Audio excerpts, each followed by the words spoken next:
Haleluya, puji nama Tuhan. Bapak Ibu Saudara, saat pagi hari ini kita boleh kembali datang memuji, memuliakan nama Tuhan dan beribadah kepada Tuhan. Mari terlebih dahulu kita mau tundukkan kepala untuk berdoa. Segala pujian dan syukur kami naikkan kehadirat-Mu Bapa. Terima kasih Tuhan Yesus, kami mengucap syukur kepada-Mu Tuhan atas kesempatan yang masih Kau berikan kepada kami Tuhan. Hingga saat pagi hari ini Tuhan, kami boleh datang kepada-Mu Tuhan. Kami rindu untuk beribadah kepada-Mu Bapa. Mari Tuhan Yesus, Engkau melawat setiap anak-anak-Mu yang pagi hari ini melaksanakan ibadah ya Bapa. Dimanapun kami berada, Engkau ada yang bersama-sama dengan kami Bapa. Tuhan Yesus mau memimpin ibadah kami dari awal pertengahan kepada akhir Bapa. Apabila ada nasi-nasi jahat mencoba mengganggu jalannya ibadah kami mau dengan satu hati, satu iman percaya kami usir dalam nama Tuhan Yesus Kristus. Terima kasih Tuhan Yesus, terima kasih Bapa. Tuhan Yesus, ampuni segala dosa dan kesalahan kami Tuhan, supaya kami layak memuji, memuliakan nama-Mu. Ini doa ucapan syukur kami Tuhan, kami alaskan di dalam nama Tuhan Yesus Kristus. Haleluya, amin. Puji nama Tuhan Bapak Saudara. Saat pagi hari ini kita mau bawa kerinduan hati kita untuk memuji, memuliakan nama Tuhan. Kita mau bawa hati kita dengan sepenuh hati, dengan segenap hati kita mau memuji, memuliakan nama Tuhan. Inilah rinduku.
Bapak Saudara yakin dan percaya bahwa Dia Raja di atas segala raja, ada di tengah-tengah kita, bertahta di atas puji-pujian yang kita naikkan. Sebab itu kita pagi hari ini mau datang ke hadirat Tuhan dengan hati yang penuh dengan sukacita.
Siap dibantu terjadi hidupku.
setiap firman yang disampaikan boleh menguatkan setiap anak-anakmu, boleh menjadi pengobat bagi setiap jemaat-jemaatmu yang menderita sakit penyakit, yang menderita kelemahan Tuhan.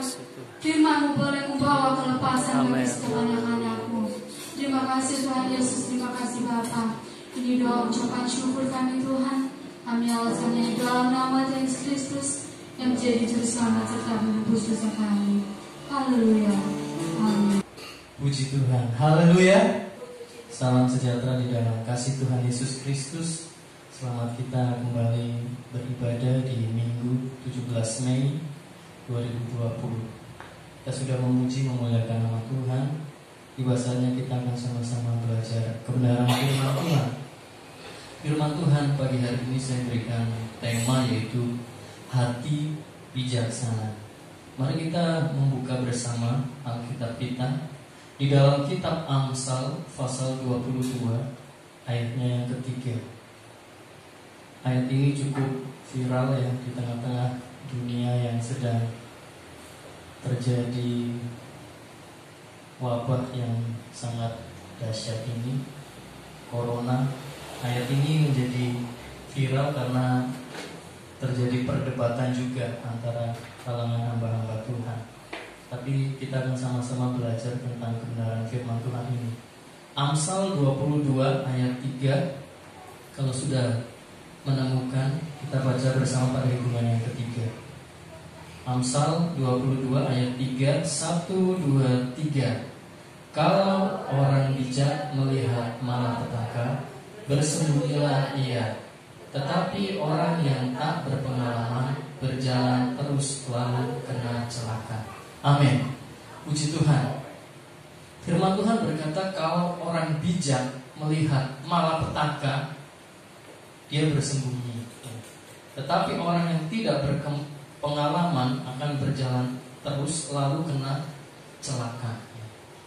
Pengalaman ini adalah sesuatu yang sangat mahal harganya ya Bapak Ibu Saudara.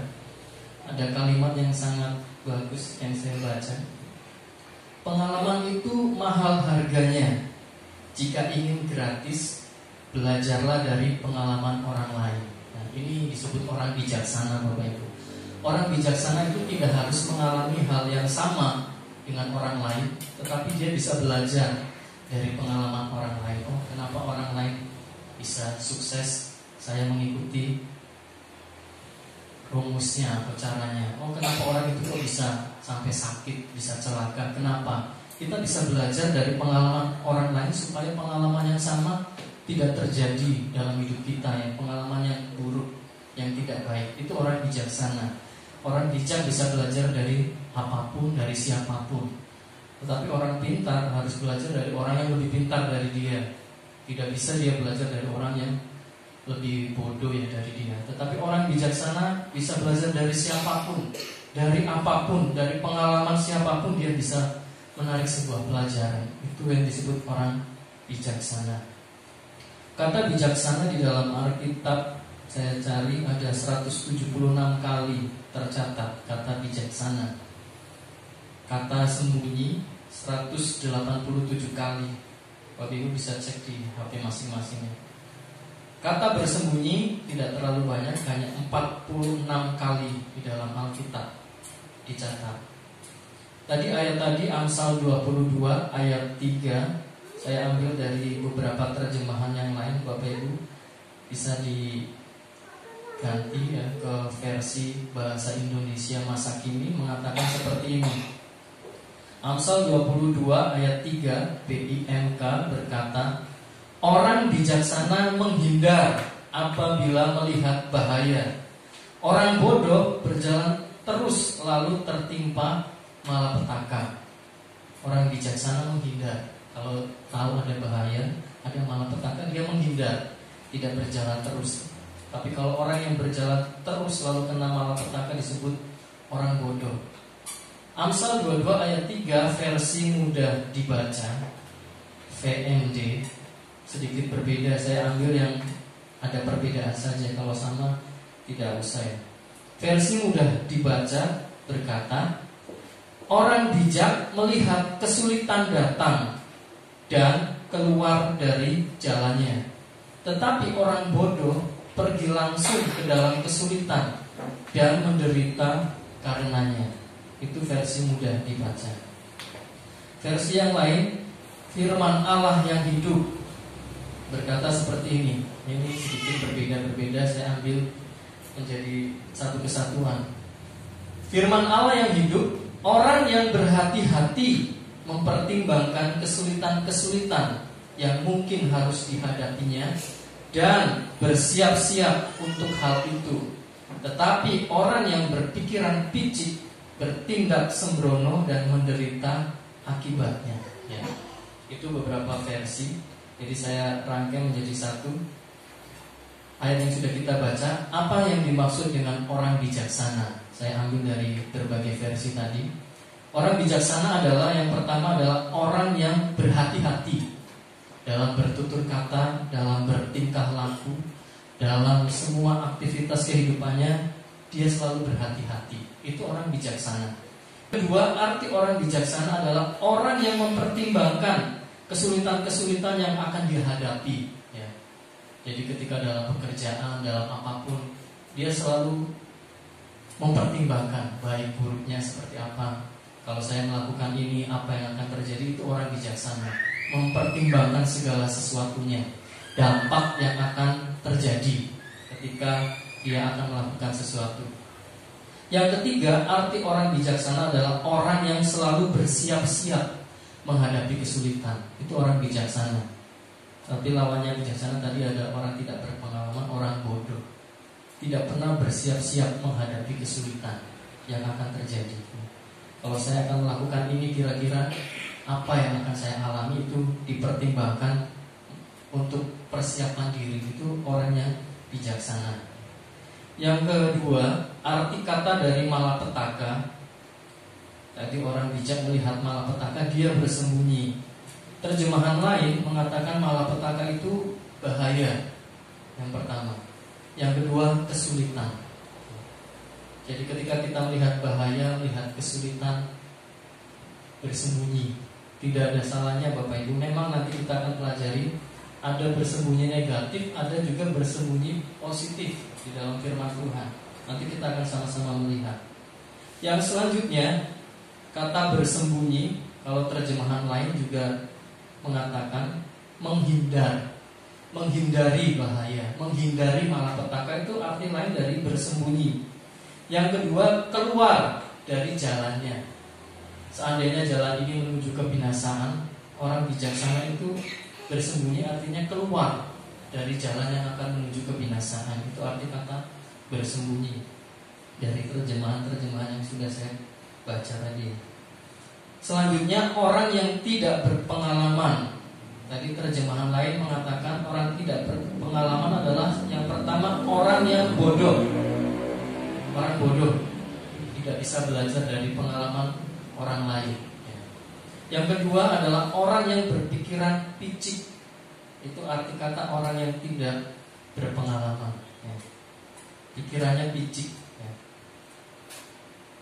Yang selanjutnya, saya bahas kata per kata supaya kita lebih mudah memahami ayat ini. Berjalan terus. Berjalan terus. Tetapi orang yang tidak berpengalaman berjalan terus lalu kena celaka. Orang tidak berpengalaman ketika melihat malapetaka, bahaya, kesulitan, berjalan terus. Arti kata berjalan terus yang pertama itu pergi langsung menuju kesulitan. Ini orang bodoh ya, sudah tahu di depan jalannya bahaya, jalannya sulit, diterobos. Ya, ini namanya orang bodoh, bukan orang bijaksana. Yang kedua, arti kata berjalan terus itu bertindak sembrono, sembarangan. Itu arti kata berjalan terus. Yang terakhir, lalu kena celaka. Kata celaka yang pertama adalah malapetaka, tertimpa malapetaka. Yang kedua, menderita kesulitan. Itu arti kata celaka. Sekarang kita akan melihat contoh-contoh di dalam Alkitab orang-orang yang pernah bersembunyi. Tadi saya katakan ada yang negatif, ada yang positif. Contoh tokoh Alkitab yang pernah bersembunyi, Yang pertama ini contoh yang negatifnya.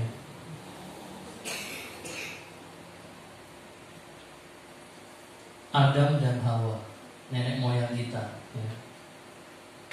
Manusia. Kejadian 3 ayat 8 sampai 10. Kejadian pasal 3 ayat 8 sampai 10. Firman Tuhan berkata, ketika mereka mendengar bunyi langkah Tuhan Allah yang berjalan-jalan dalam taman itu pada waktu hari sejuk. Garis bawahi kata ini, bersembunyilah manusia dan istrinya itu terhadap Tuhan Allah di antara pohon-pohonan dalam taman. Ayat 9. Tetapi Tuhan Allah memanggil manusia itu dan berfirman kepadanya, di manakah engkau? Ia menjawab, ketika aku mendengar bahwa engkau ada dalam taman ini, aku menjadi takut karena aku telanjang. Sebab itu aku bersembunyi. Ini contoh yang pertama, bersembunyi negatif. Biasanya orang yang bersembunyi itu adalah orang yang melakukan kesalahan. Umpetan ya bahasa Jawanya.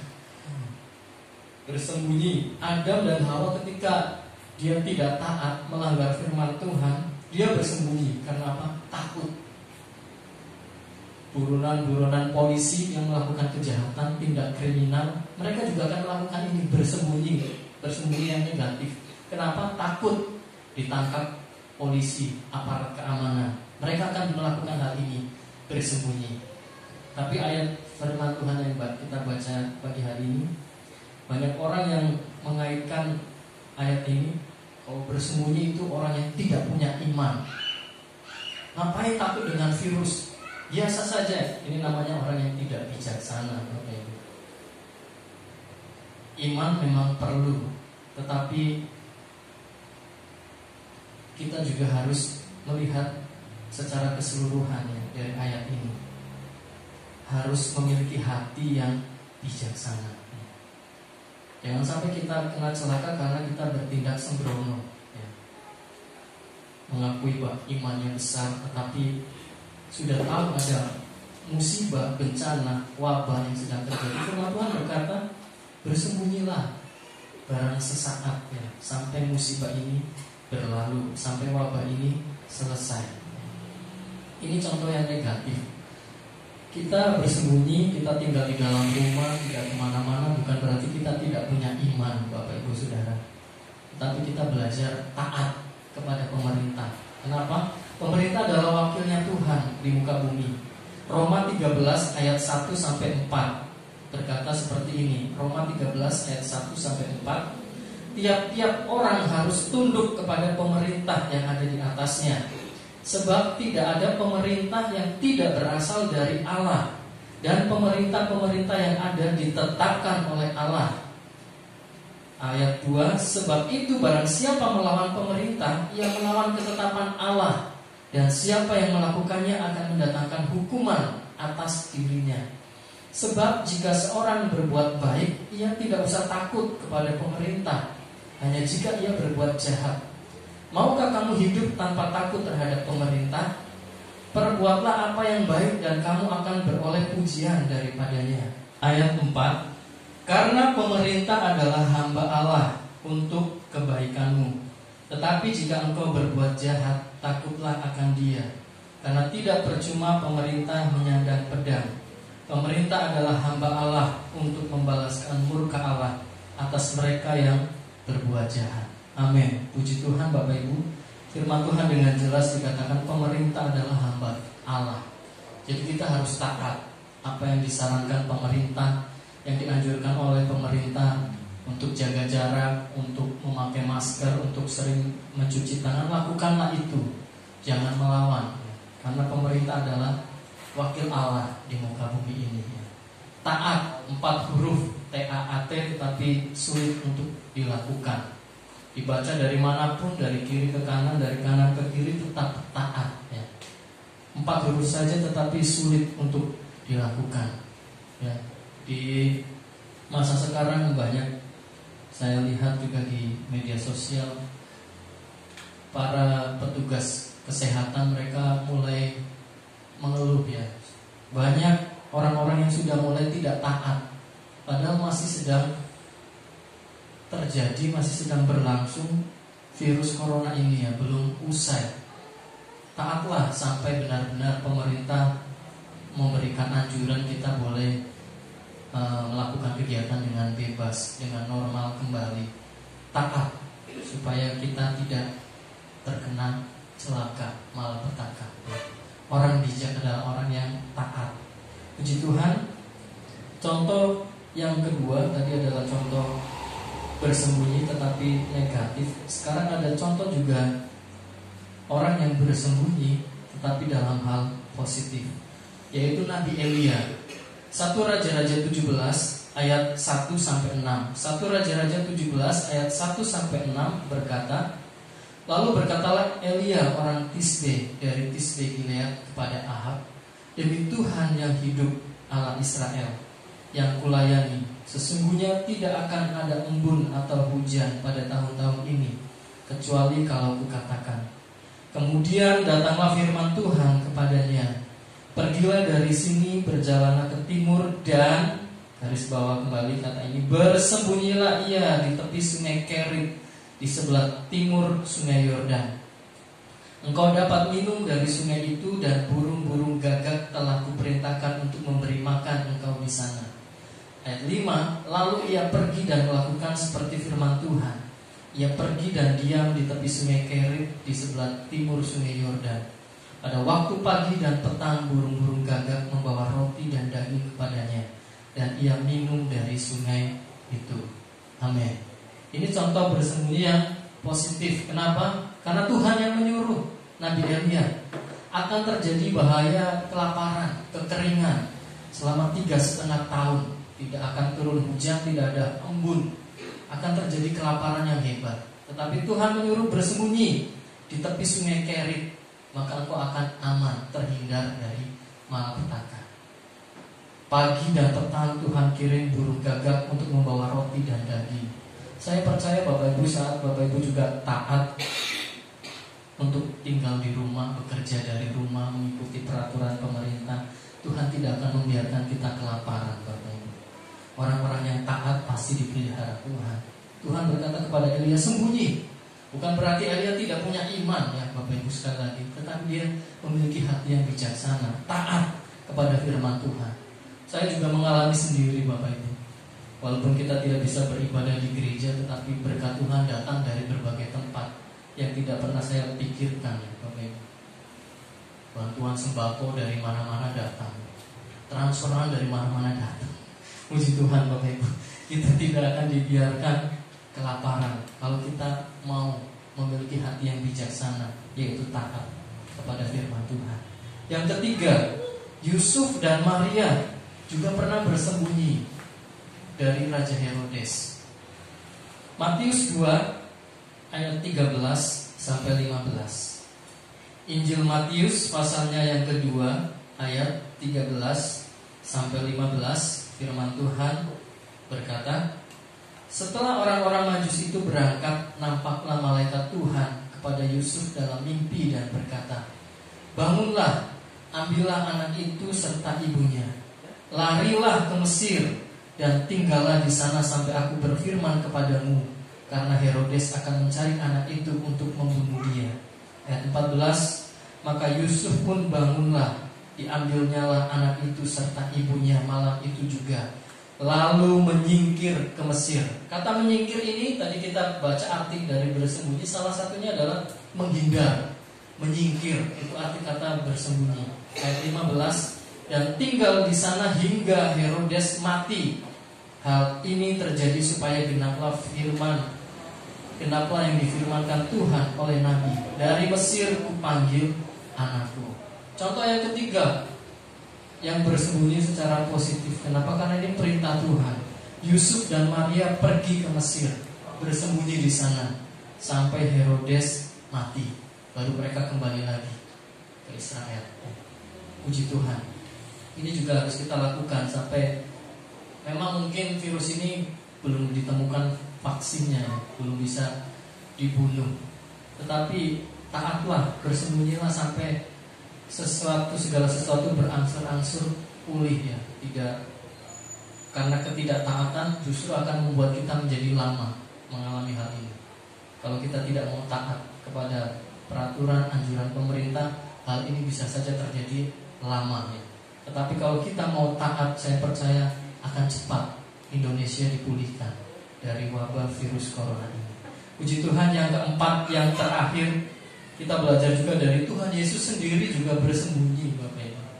Jangan dipikir dia Tuhan, masa tidak punya iman, masa takut ya. Tetapi dia juga melakukan hal ini, Bapak Ibu. Yohanes 12 ayat 36. Yohanes 12 ayat 36 berkata, "Percayalah kepada terang itu selama terang itu ada padamu, supaya kamu menjadi anak-anak terang." Sesudah berkata demikian, garis bawahi Bapak Ibu, kalau ada stabilo atau spidol pulpen yang bisa digaris bawahi, ini jelas sekali firman Tuhan berkata, Yesus pergi bersembunyi dari antara mereka ya. Tuhan Yesus pernah bersembunyi, Bapak Ibu. Jadi kenapa kita malu ya? Jangan takut dibilang tidak punya iman, umpetan di dalam rumah, tidak mau kemana-mana. Justru kita adalah orang-orang yang bijaksana. Sudah tahu ada bahaya, ada malapetaka, kita menghindari. Bukan berarti kita tidak punya iman. Firman Tuhan kita sudah belajar, Elia juga disuruh bersembunyi. Yusuf dan Maria juga bersembunyi. Bahkan Tuhan Yesus sendiri pun melakukan hal yang sama. Dia bersembunyi. Bahasa Indonesia Modern Bible Yohanes 12 ayat 36 berkata seperti ini, "Selagi kamu memiliki terang, percayalah kepada terang itu, sehingga kamu dapat menjadi anak-anak terang." Yesus mengatakan semuanya itu, lalu menyingkir dan menyembunyikan diri dari mereka. Ada saatnya kita harus menyendiri, menyingkir dari keramaian untuk kita punya hubungan yang intim dengan Tuhan, bersekutu secara pribadi. Itu juga dengan kata lain kita sedang bersembunyi, masuk dalam kamar. Maka Tuhan berkata, kalau kamu berdoa, masuklah ke dalam kamarmu, tutuplah pintu dan bersembunyi berdoa. Bapamu yang di surga akan melihat engkau di tempat yang tersembunyi dan akan membalas kepadamu sesuai dengan apa yang kita lakukan ya. Puji Tuhan. Bapak Ibu Saudara, ini renungan firman Tuhan yang bisa saya sampaikan pagi hari ini. Jangan takut dibilang tidak punya iman. Lebih baik kita memiliki hati yang bijaksana daripada kita membanggakan iman kita yang besar, tapi ujung-ujungnya malah kita kena celaka karena ketidaktaatan kita. Tapi milikilah hati yang bijaksana supaya kita selamat dari bahaya, dari bencana yang terjadi. Puji Tuhan, Tuhan Yesus memberkati.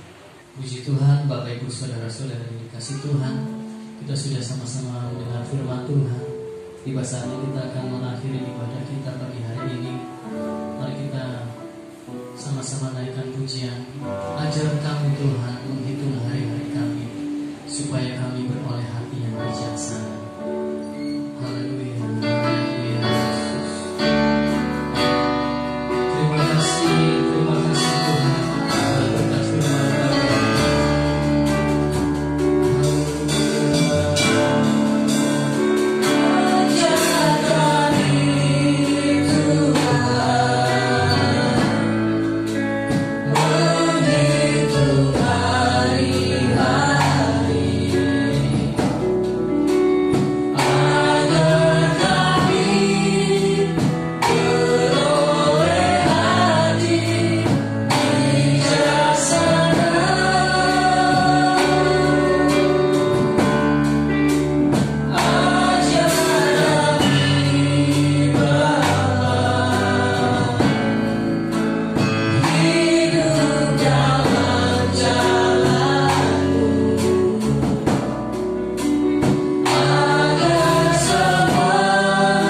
Ajarilah kami untuk memiliki hati yang taat Tuhan terhadap firman Tuhan, terhadap pemerintah yang memerintah hidup kami di dunia ini, supaya kami terhindar dari malapetaka, supaya kami terhindar dari kesulitan-kesulitan yang ada di dunia ini Tuhan. Berikanlah kami hati yang taat ya Bapa. Terima kasih buat berkat firman Tuhan. Meteraikan semua itu dalam hati kami Tuhan Yesus. Roh Kudus menuntun, mengajar kami untuk kami menjadi telaku-telaku firman Tuhan, untuk kami dipimpin oleh Roh Kudus Bapa. Terima kasih Tuhan Yesus buat kebenaran firman Tuhan. Terima kasih buat pimpinan-Mu dari awal, pertengahan sampai pada akhirnya. Kami percaya Engkau sudah memberkati kami semua, para pelayan Tuhan yang melayani pagi hari ini. Bahkan jemaat Tuhan, anak-anak-Mu Bapa yang mengikuti ibadah di rumah mereka masing-masing. Berkat firman Tuhan juga sudah tercurah di dalam kehidupan mereka, di dalam hati mereka masing-masing Tuhan.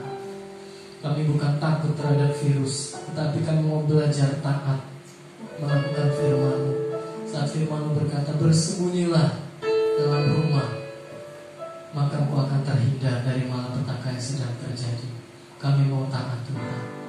Berikan kami hati Tuhan Yesus yang mengasihi Tuhan, yang taat kepada firman-Mu. Terpujilah nama-Mu Tuhan Yesus, dari sekarang ini sampai selama-lamanya. Sepanjang 1 minggu ke depan kami percaya perlindungan dan penyertaan juga sempurna di dalam kehidupan kami. Engkau memberkati dalam pekerjaan kami masing-masing, baik kami yang bekerja di kantor maupun dari rumah kami masing-masing, maupun yang berusaha berdagang, apapun Tuhan Yesus jenis pekerjaan kami. Kami percaya berkat-berkat-Mu tercurah dalam kehidupan kami. Terpujilah nama-Mu Tuhan Yesus. Terpujilah nama-Mu ya Bapa, ya Roh Kudus, Allah yang kami sembah. Kami akan mengakhiri ibadah ini pagi hari ini. Terima kasih Tuhan Yesus untuk penyertaan-Mu. Mari sama-sama kita mengangkat tangan kita. Kita akan menerima berkat dari Bapa di surga. Tuhan memberkati engkau dan melindungi engkau. Tuhan menyinari engkau dengan wajah-Nya dan memberikan engkau kasih karunia. Bahkan Tuhan menghadapkan wajah-Nya kepadamu serta memberikan engkau damai sejahtera. Oleh sebab itu marilah Bapak Ibu Saudara-saudariku, kekasih-kekasih Tuhan, kita akan pulang dengan membawa berkat dari Allah Bapa dalam surga, cinta kasih dari Sang Putra yang tunggal Yesus Kristus, serta persekutuan dan penghiburan di dalam kuasa Roh Kudus akan beserta dengan kita dari sekarang ini sampai selama-lamanya. Maranatha, Tuhan Yesus datang kembali. Doa berkat ini telah Hamba-Mu panjatkan hanya di dalam satu nama yang besar, nama yang ajaib, nama di atas segala nama, yaitulah nama Tuhan Yesus Kristus. Dan kita yang mengasihi Tuhan, diberkati Tuhan, sama-sama katakan amin. Tuhan Yesus memberkati.